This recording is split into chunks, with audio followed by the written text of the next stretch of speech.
जब बंगाल में आरक्षण है तो बिहार में क्यों नहीं है? जब दिल्ली में आरक्षण निषाद को है, निषाद के 22 उपजाति को, तो बिहार में क्यों नहीं है?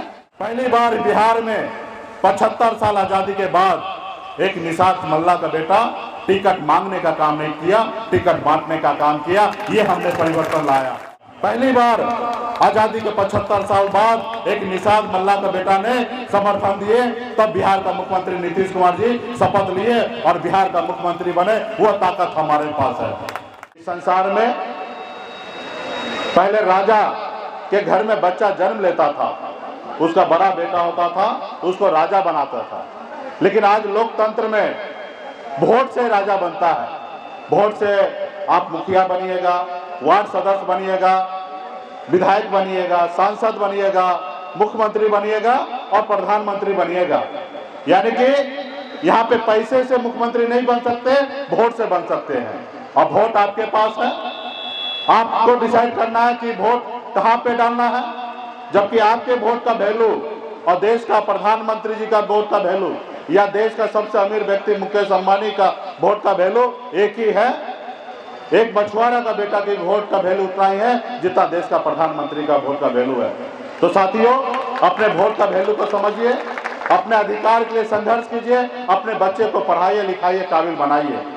आज हमारा 1947 में देश आजाद हुआ, 1950 में संविधान बना। उस संविधान में निषाद को आरक्षण लागू हुआ। आज हमारे भाई को बंगाल में आरक्षण मिल रहा है, दिल्ली में आरक्षण मिल रहा है, लेकिन बिहार में नहीं मिल रहा।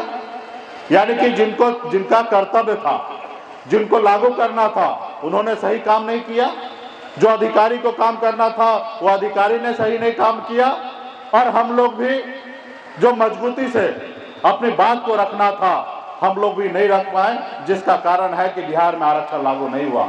तो इसलिए साथियों, आज हमारी पार्टी का मुख्य लड़ाई है कि जब देश एक है, देश में प्रधानमंत्री एक है और वो देश एक हमारे संविधान से चलता है, तो हमारे साथ भेदभाव क्यों हो रहा है?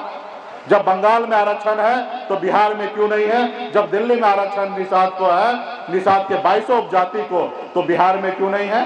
तो आज इसी के लिए हम लोग लड़ाई लड़ रहे हैं। और साथियों, मैंने लड़ाई लड़ते लड़ते अभी 2 साथी को हमने सम्मानित किया। 2016 में जब हम पटना के गर्दनी बाग में आमरण अनशन में बैठे थे, तो वो 2 साथी भी अनशन में बैठे थे। आज इसलिए उन्होंने आज मिले तो उनको हमने ये किया, स्वागत किया। तो इसलिए साथियों, क्योंकि जब हम बिहार में लड़ाई लड़ रहे तो सभी चुनाव के समय में सभी नेता आते थे और हमारी बात को मानते थे कि सहनी जी, जो आप कह रहे हैं वो हम करेंगे, हमको मदद कीजिए। जब चुनाव निकल जाता था तो भूल जाते थे कि मुकेश सहनी कौन है और हमारी बात को भूल जाते थे। हमें लगा सरकार के सामने में विरोध करना चाहिए। हम 7 दिन तक अनशन पर बैठे हैं, कोई सुनने के लिए नहीं आया। फिर मुझे एहसास हुआ कि जो काम उनको कह रहे हैं करने के लिए, वो काम हम भी कर सकते हैं। सिर्फ उस जगह पर पहुंचने की आवश्यकता है और उस जगह पर पहुंचने के लिए पैसे की आवश्यकता नहीं है, वोट की आवश्यकता है। अब वोट बिहार में 15% वोट हमारे पास है, फिर हम क्यों नहीं पहुंच सकते हैं? फिर हमने दल बनाया। लोग कहते हैं जिसके पास दल होता है उसी के पास बल आता है, और जिसके पास बल आता है उसी का हर समस्या का हल होता है। आज बिहार में 2019 में हमने चुनाव लड़ा, सफलता हमारी पार्टी को प्राप्त नहीं हुआ। हमारा हौसला नहीं हारा, हम फिर मजबूती से खड़ा हुए और 2020 में हमने लड़ाई लड़ा। पहली बार बिहार में 75 साल आजादी के बाद एक निषाद मल्ला का बेटा टिकट मांगने का काम नहीं किया, टिकट बांटने का काम किया। ये हमने परिवर्तन लाया। और आपके पास 4 विधायक बना। और आप सभी को पता है कि हमारे जो एनडीए गठबंधन था उसमें टोटल 125 था और 125 यानी कि 122 पे सरकार बनना है और 4 आप निकाल दीजिए तो 121 होगा और सरकार नहीं बनता। और हमने एनडीए को समर्थन देकर और बिहार को मुख्यमंत्री बनाने का काम किया। पहली बार आजादी के 75 साल बाद एक निषाद मल्ला का बेटा ने समर्थन दिए, तब बिहार का मुख्यमंत्री नीतीश कुमार जी शपथ लिए और बिहार का मुख्यमंत्री बने। वो ताकत हमारे पास है। एक तरफ एनडीए 4 दल, भारतीय जनता पार्टी, नीतीश कुमार जी, मांझी जी, पारस जी, 4 दल, और एक तरफ मैं अकेला सनब मल्ला।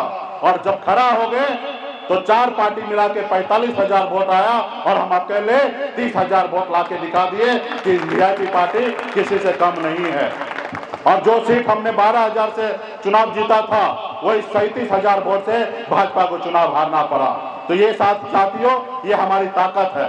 तो मुकेश सहनी विधायक और सांसद बनने के लिए इस राज्य में नहीं आया है। मैं अपने हक अधिकार के लिए, अपने समाज के लिए लड़ाई लड़ने के लिए आया हूं।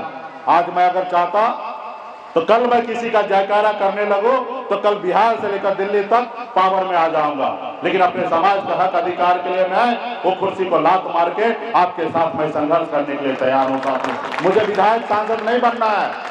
अभी 10 साल संघर्ष कर रहा हूं, 9 साल से। आने वाले समय में 10 साल 20 साल संघर्ष करना पड़े तो भी करूंगा और एक न एक दिन निषाद का बेटा को बिहार का मुख्यमंत्री बना के छोड़ूंगा। ये ताकत हमारे पास। जब आदरणीय श्री लालू प्रसाद यादव जी बन सकते हैं, जब नीतीश कुमार जी बन सकते हैं जिनका 2-2.5% वोट है, जब हमारे जीतन राम मांझी जी बन सकते हैं, तो निषाद मल्ला का बेटा क्यों नहीं बन सकता है? बाबा केवल महाराज के प्रांगण में आप सब अपने मन में, आत्मा में शपथ लीजिए कि आने वाले समय में हम सब एकजुट रहकर अपने हक अधिकार के लिए संघर्ष करेंगे। हम विधायक और सांसद बनने के लिए इस राज्य में नहीं आए। वो भी होगा जब निषाद राज का झंडा बुलंद होगा, निषाद राज के हाथ में पावर आएगा तो इस देश में हर लोग व्यक्ति सर उठा के जिएगा। वो पावर भी चाहिए, लेकिन पावर के लिए किसी के सर पे पैर रख के हम आगे कभी नहीं चल सकते हैं। हम कंधे पे कंधे हाथ रख के आगे जाएंगे। आज पूरा बिहार का एक एक निषाद का बेटा वीआईपी के साथ है और इसलिए तो देश के बड़े से बड़े नेता आज वीआईपी के सामने झुक चुका है, गलती मानने के लिए तैयार हो चुका है कि हमसे गलती हो गया, फिर हाथ मिलाइए। बोला हाथ मिलाएंगे, हमें हाथ मिलाने में कोई आपत्ति नहीं है। राजनीति में हम मानते हैं कि हमारा सब दुश्मन है या दोस्त है, हम हाथ मिलाने के लिए तैयार हैं। आप कल देश में आरक्षण लागू कर दीजिए, आप परसों जो कहिए वो मैं करने के लिए तैयार हूं। आप मुकेश सहनी से प्राण भी मांगिएगा तो हम प्राण भी देने के लिए तैयार हैं। उससे पहले आप आरक्षण लागू कीजिए, वरना हम आपसे लड़ने के लिए तैयार हैं। और आने वाले समय में समझ जाइए, जब तक आरक्षण नहीं होगा तब तक कोई समझौता नहीं होगा। इसके ऊपर ठोस निर्णय लेना है।